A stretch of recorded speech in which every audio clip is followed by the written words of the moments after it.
Amis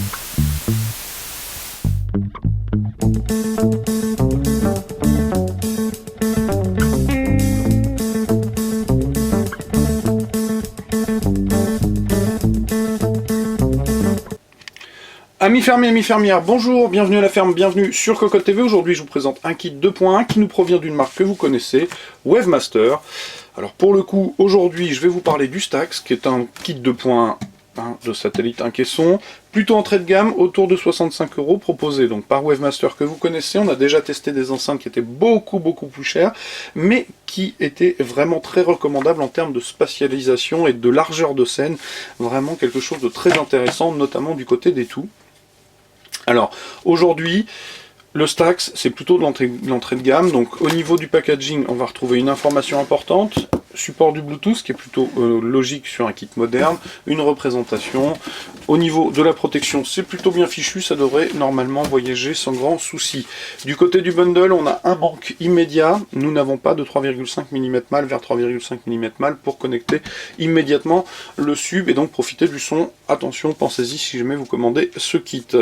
On a dans le bundle toujours le guide de la télécommande, un guide plus relatif aux satellites et aux caissons que je vais mettre de côté. Commençons par la télécommande. La télécommande, la voici, la voilà. Au niveau des longueurs de câble, n'ayez aucune crainte, il y a largement assez. C'est pas un souci, absolument pas.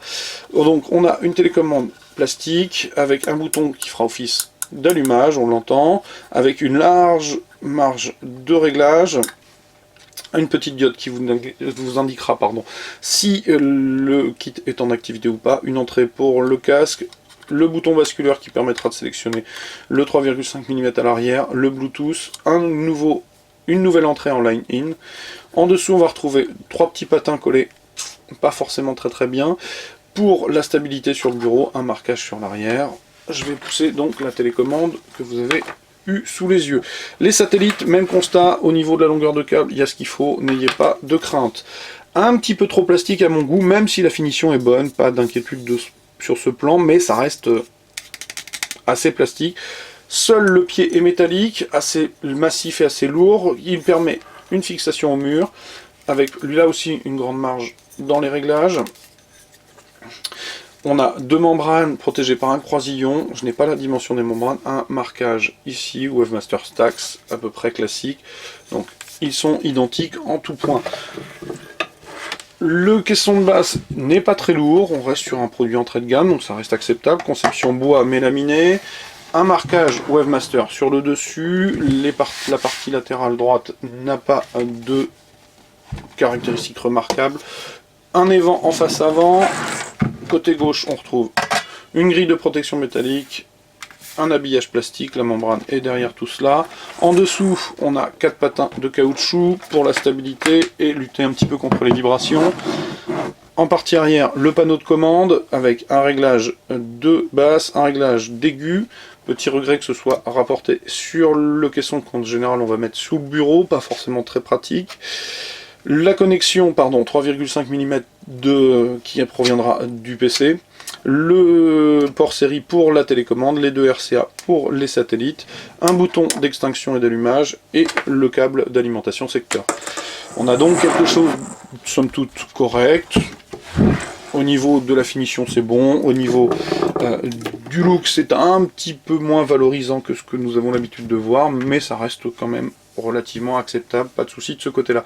Du côté des caractéristiques techniques, que puis-je vous apprendre? Que le kit dans son ensemble fait 46 watts RMS, 26 pour le sub, 10 watts par satellite. Au niveau du spectre couvert, je vous retrouve ça rapidement.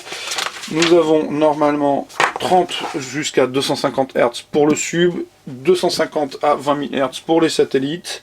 Pas d'indication sur les tailles de membrane, donc je les mesurerai, je vous les donnerai dans le test écrit.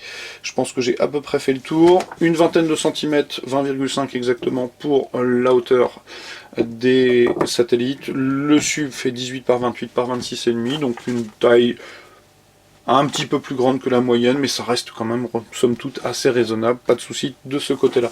Le tarif, je vous l'ai donné, 65 €, plutôt entrée de gamme. Au niveau de la restitution, il va falloir que j'aille le brancher sur les DAC pour voir ce qu'il donne, ce que je vais aller faire de suite après la vidéo. Comme d'habitude, je vais vous souhaiter une excellente journée, je vous dis au revoir, je vous invite évidemment à venir lire le test écrit qui paraîtra prochainement sur cocotland.com. Je vous souhaite donc une bonne journée, je le disais, et je vous dis à très bientôt.